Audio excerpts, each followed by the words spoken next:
Yesterday we began to explain some building blocks, balls, spheres, and we said that we can combine these building blocks to make interesting, useful manifolds. How do we combine them? Those are the operations that we shall discuss, and effectively there are three operations.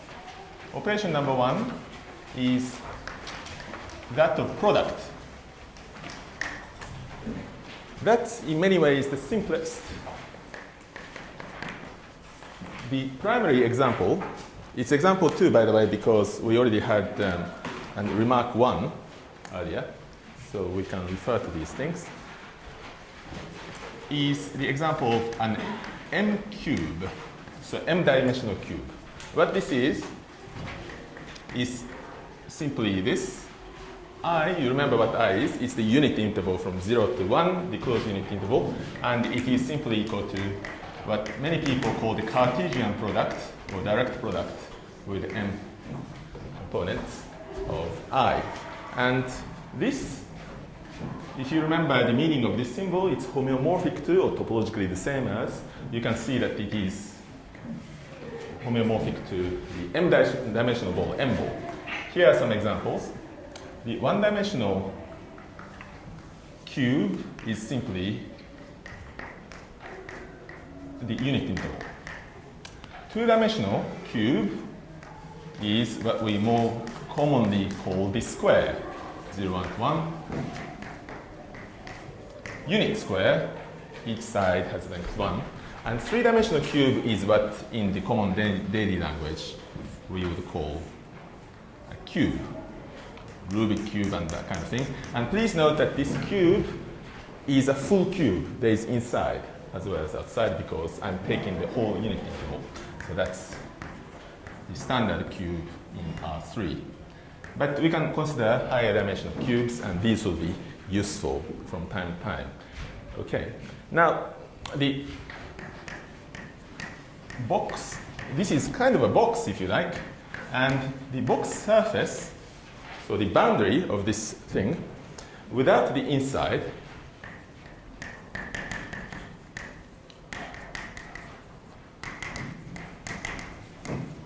is, there's a notation for this, the boundary of this cube. If you want to be completely careful, you can put parentheses around there, but that's really not. And this is, of course, homeomorphic to a sphere, but sphere of what dimension? M-1 dimension drops by 1, as we mentioned before. That's correct. Good. So that's what it is. Okay. Next, another equally good example. I forgot to bring an example of this, but anyway, it's an M-dimensional torus, and we often call it M torus. You have been noticing that instead of saying M-dimensional something, we often say M something. That's because mathematicians are lazy. They sometimes talk too much, but not when it's appropriate. So M torus is denoted by T to M, so that's the dimension, and that is by definition equal to, we took the product of unit intervals, this time we are going to take the product of unit circles. So again, M factors. Now, what does this animal look like? Here is what it looks like. When M is 1, T1 is a single circle, so that's easy to picture, that's a circle. What is T2? T2 has two meanings.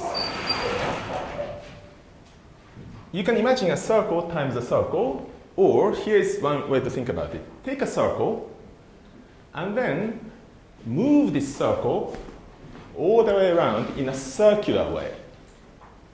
And when you do this, you have the product of circle times a circle, as represented inside a three-dimensional space.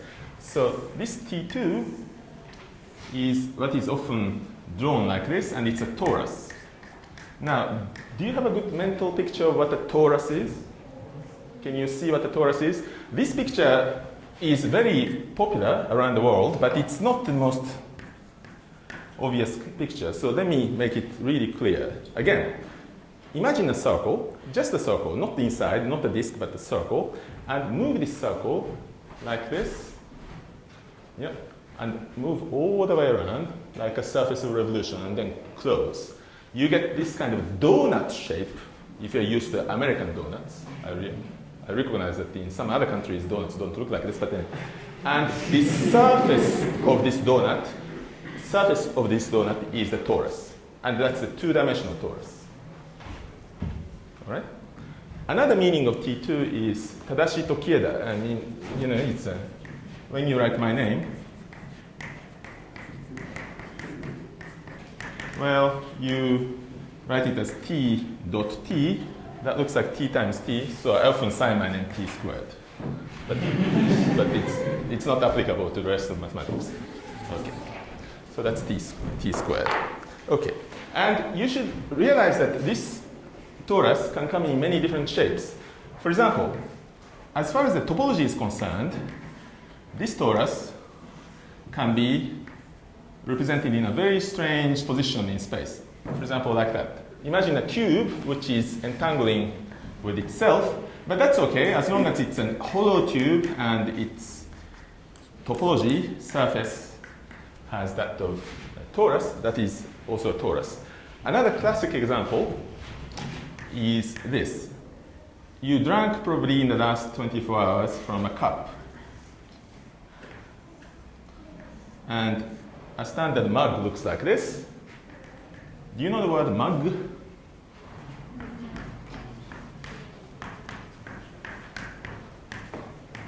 M-U-G. Mug means this kind of chunky, straight cup from which you drink. You can call it a cup, but a more common English word is mug. Anyway, so if you look at the surface of this, it is in fact homeomorphic to a torus. It's really strange, but true. And it's a standard popular magazine example of what a torus is. Okay. So, cubes and tori. The plural of a torus is a tori. T-O-R-I.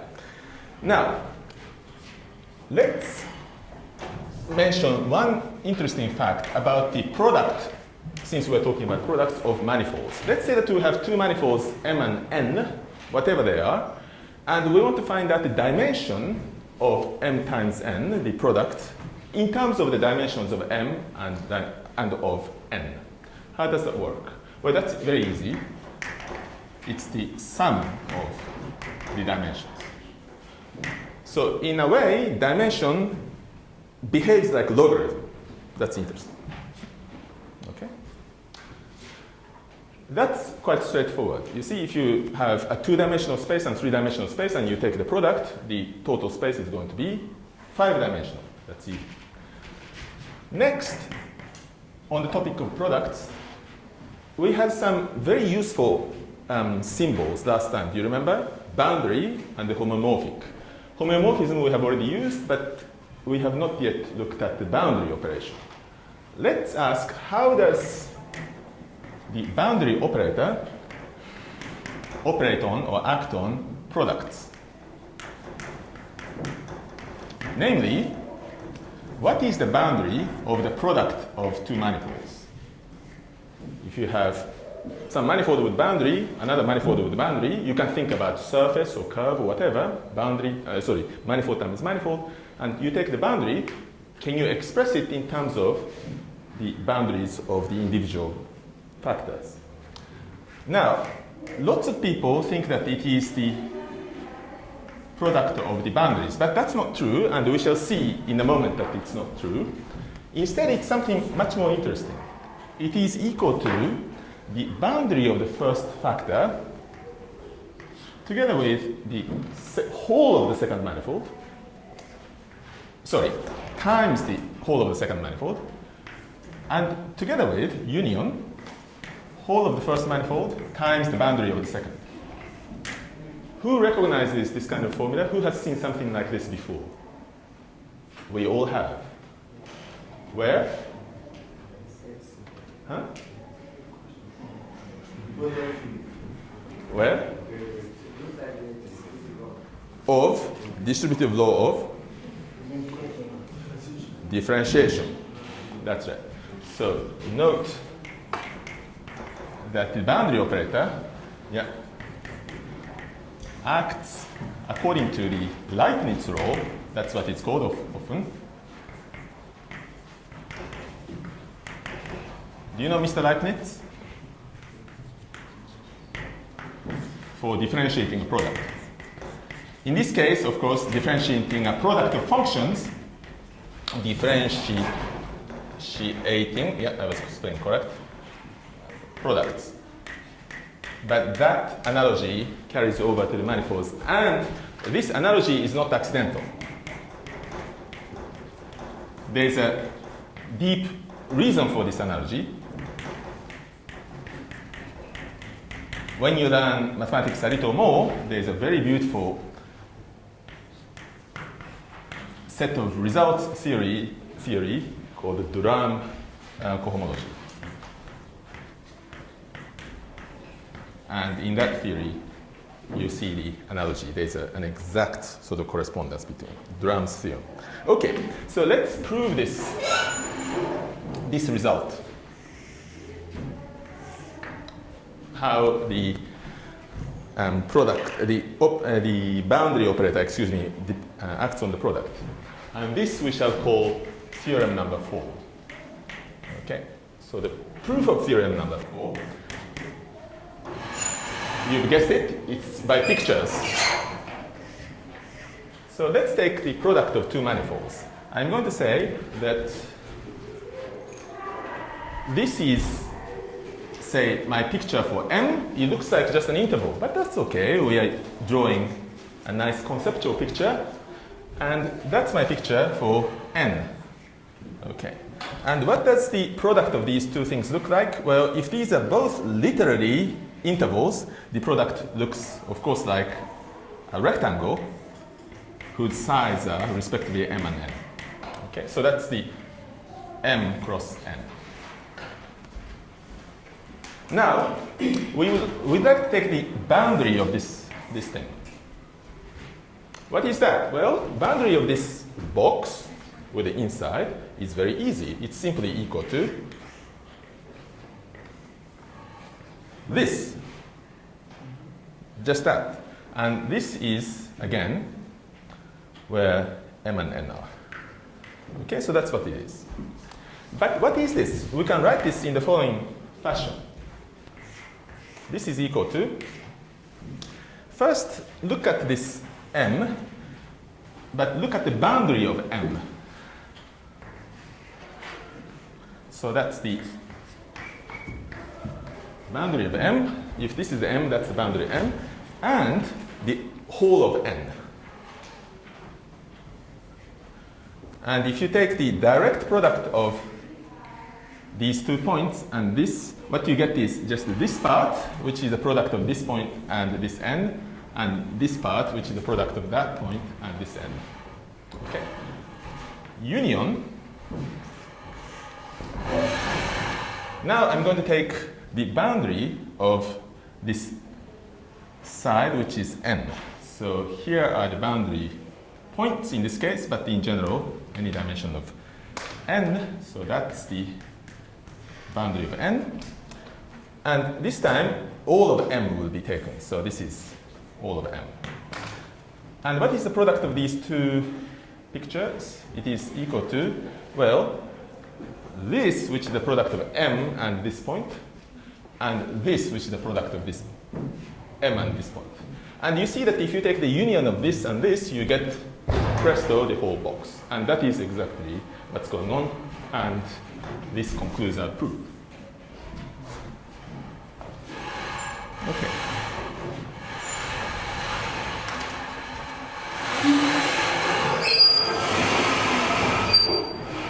Okay. You know the abbreviation QED? Yeah. What does it stand for? Quod erat demonstrandum. This is what was to be demonstrated, is the classical interpretation, but there's a new modern version. You can call it quite easily done.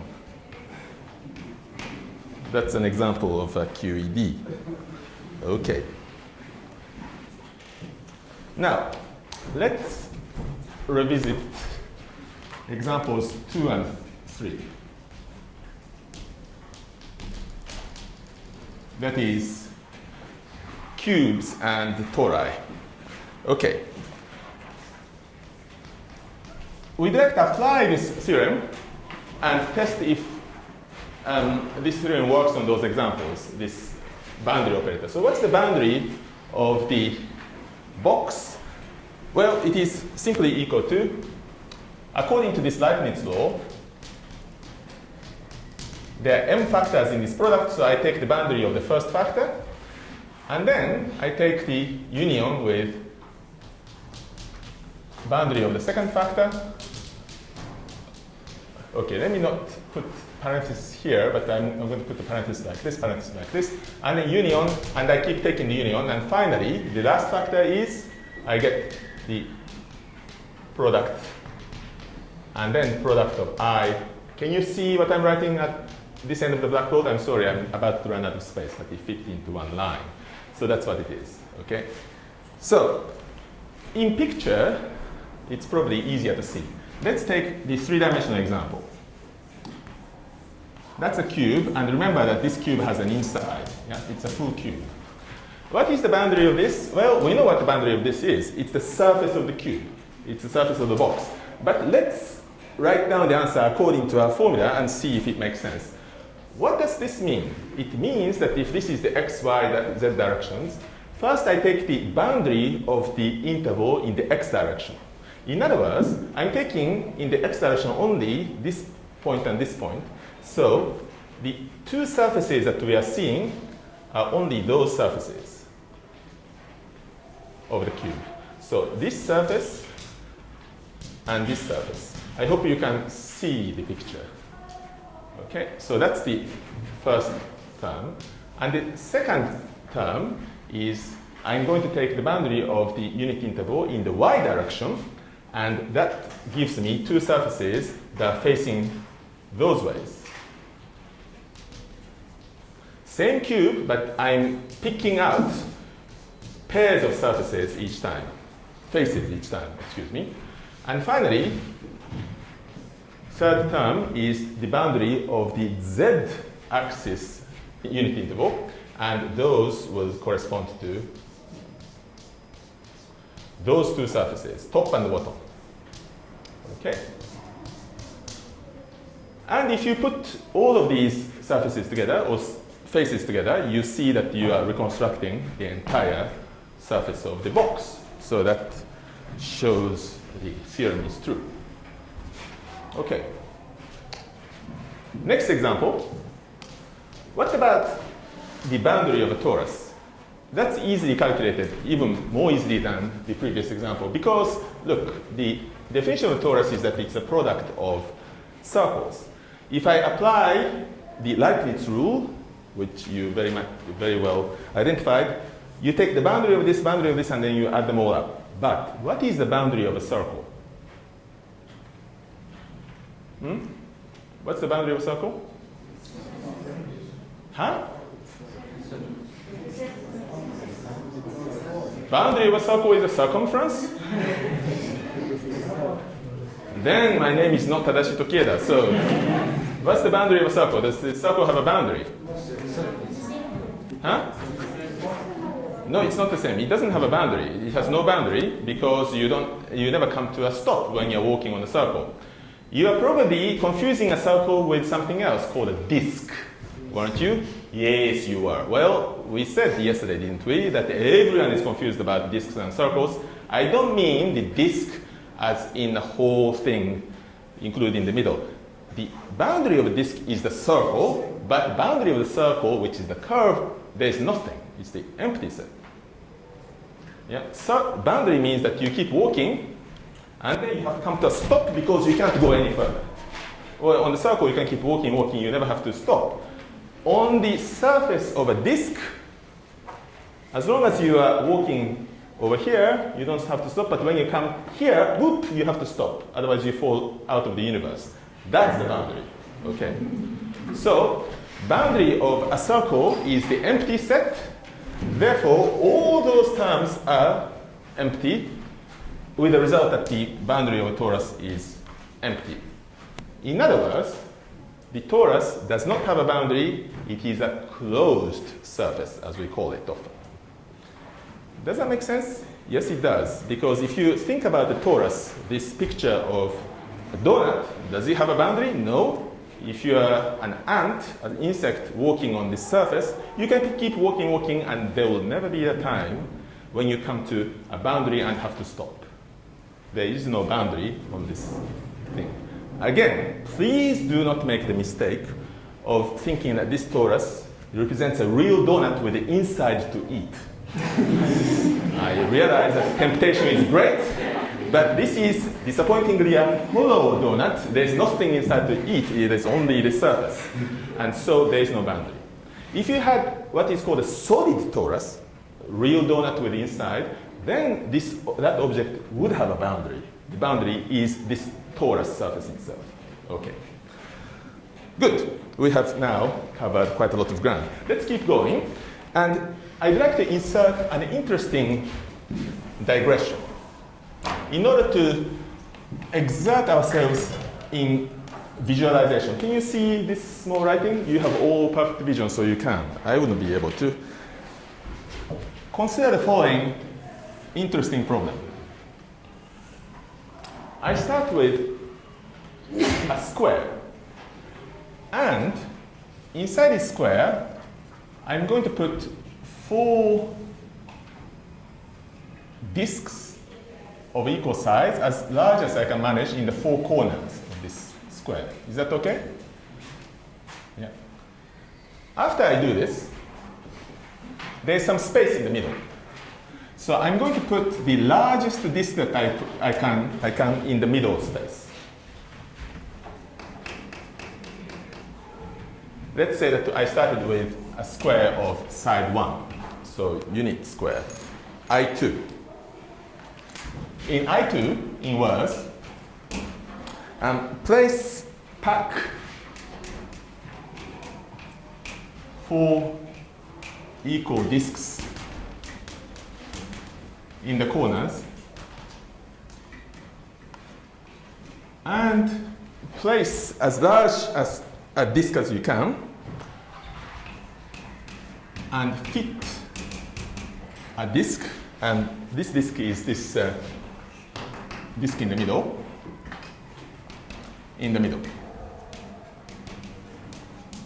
Okay. Everyone comfortable with this construction? I hope. Question: what is the diameter of this middle disk?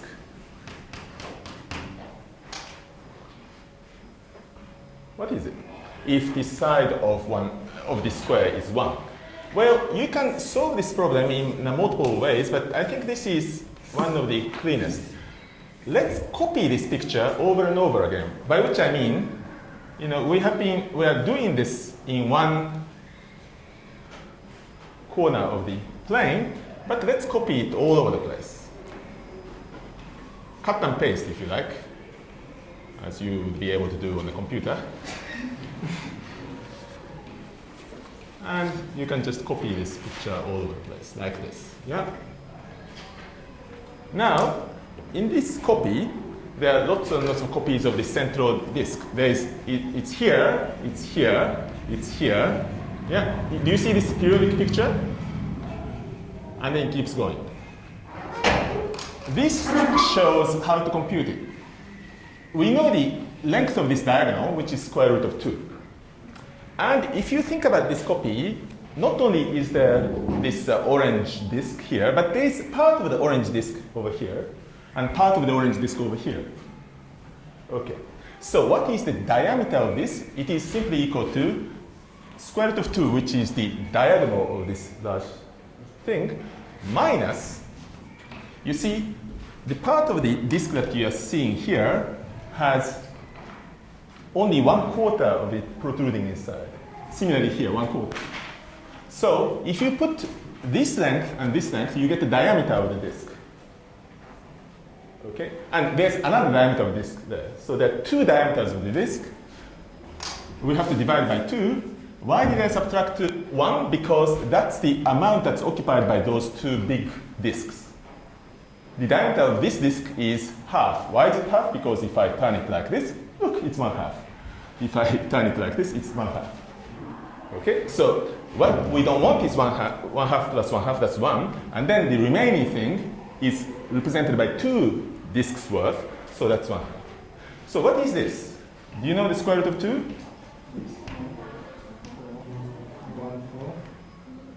1, 4, 2, 1, 3, 5, 6, 2.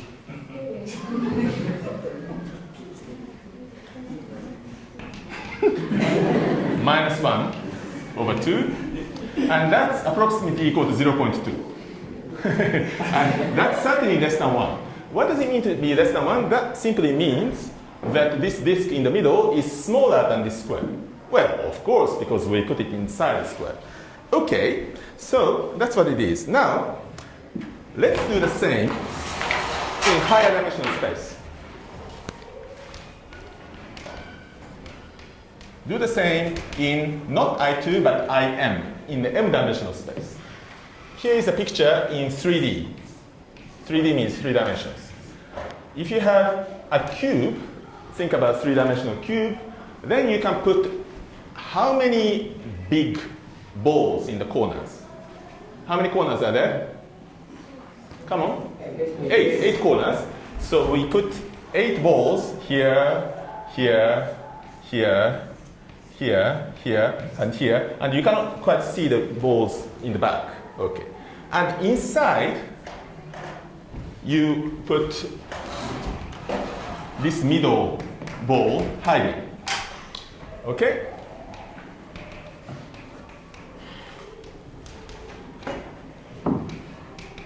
Did you notice that I said disk in 2D and ball in 3D? It's in order to get used to the language. You can call it ball in any dimension. Now, in this case, what is the diameter of the middle ball? What do you think?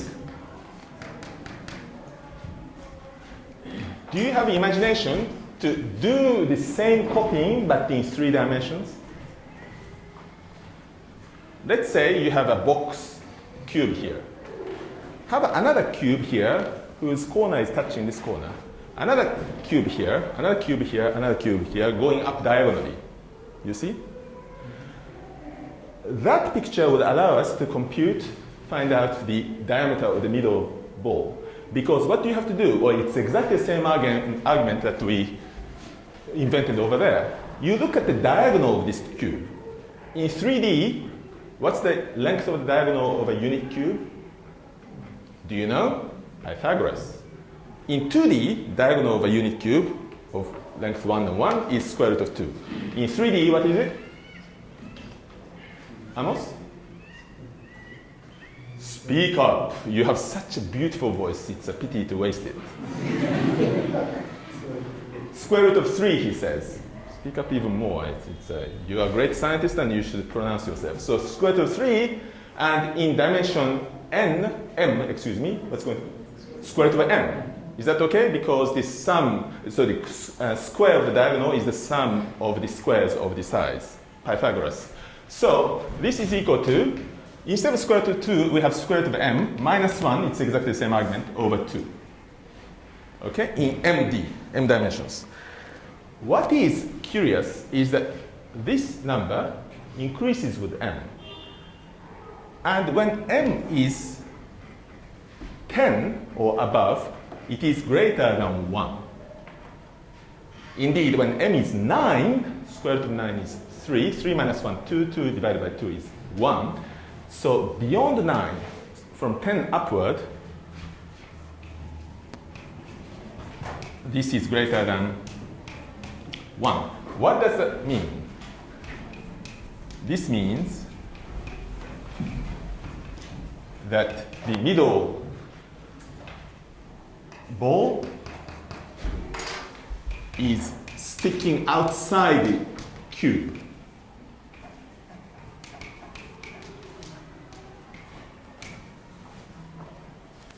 So the cartoon picture would be like this. You have a cube and you put balls in the corner, and in the space that looks really tiny inside, I started fitting the middle ball. And so you think that this middle ball is inside the cube, but it isn't. It's actually sticking out on the side like this.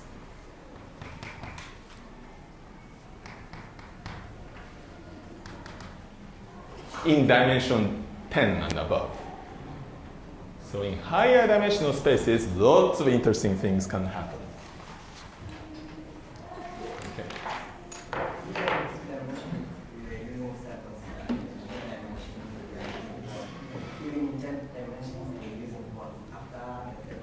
No, we are using the m-dimensional balls in dimension m. You remember the building blocks that I explained? Balls exist in all dimensions. It just so happens, in a very particular case of 2 dimensions, it's called a disk. In 3D, you have seen it since childhood, but in any dimension it exists. By the way, in dimension 1, the one-dimensional ball is the interval between -1 and 1. So don't be misled by the words, but realize that those balls in any dimension, they more or less behave the same way, and they all are useful in all dimensions. So, many of us have this dimensional complex, shall I say. We feel very comfortable in 3D, a little comfortable in 2D, but we feel very, very lonely and shivering and so forth in dimension 4 and above. That's crazy. You should feel comfortable in any dimensions. For example, you should all feel comfortable in dimension 145. Okay.